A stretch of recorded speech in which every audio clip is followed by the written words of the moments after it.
Hello friends, good morning to all. So நம்ம transmitter சைடுல பாத்தீங்கன்னா இவ்ளோ நாள் வந்து அல்ட்ராசோனிக் சென்சார் தான் எரர் அடிக்குது அப்படினு நினைச்சிட்டு இருந்தோம். ஆனா இங்க அல்ட்ராசோனிக் சென்சார் வந்து உண்மையிலேயே பாவம் அவர் கரெக்ட்டா தான் வர்க் ஆகுறாரு.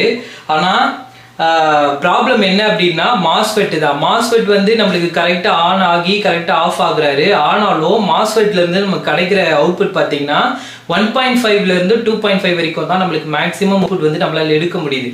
ஆனா இந்த அவுட்புட் வந்து MOSFET கூட கனெக்ட் ஆயிருக்கிற பெரிஃபெரல் டிவைஸ் அல்ட்ராசோனிக் சென்சாரா இருக்கட்டும், SD கார்டு மாடியூலா இருக்கட்டும், இவங்க ரெண்டு பேருக்கும் வந்து போதுமான வோல்டேஜ் வந்து 2.5 கிடையாது. ஏன்னா இவங்க ரெண்டு பேருக்குமே வந்து 5 வோல்ட் மேக்ஸிமம் வந்து கான்ஸ்டன்டா ஸ்டெபிலிட்டியான 5 வோல்ட் வந்து இவங்க ரெண்டு பேருக்கும் தேவை. எல்இடிக்கு பாத்தீங்கன்னா 2.5 ஓகே தான், அதனால தான் அவர் கரெக்டா ஒர்க் ஆகுறாரு. ஸோ இந்த கான்ஸ்டன்ட் 5 வோல்ட் தரத்துக்கு தானே நம்ம லாஜிக் லெவல் ஷிஃப்டர் யூஸ் பண்றோம் அப்படின்னு நீங்க கேட்டீங்கன்னா அந்த கொஸ்டின் கரெக்ட் தான். அங்கதான் ஆனா பெரிய ட்விஸ்டே இருக்கு. ஸோ இந்த ட்விஸ்ட் என்ன அப்படின்றத இன்னைக்கு நைட்டு இல்லை நாளைக்கு மார்னிங் நான் சொல்றேன். நேற்று நைட்டு வந்து இந்த ப்ராப்ளம் ஃபைண்ட் அவுட் பண்றதுக்கு தான் ஃப்ரெண்ட்ஸ் டைம் கரெக்டாக இருந்தது. So for more update regarding water management please stay on with this channel.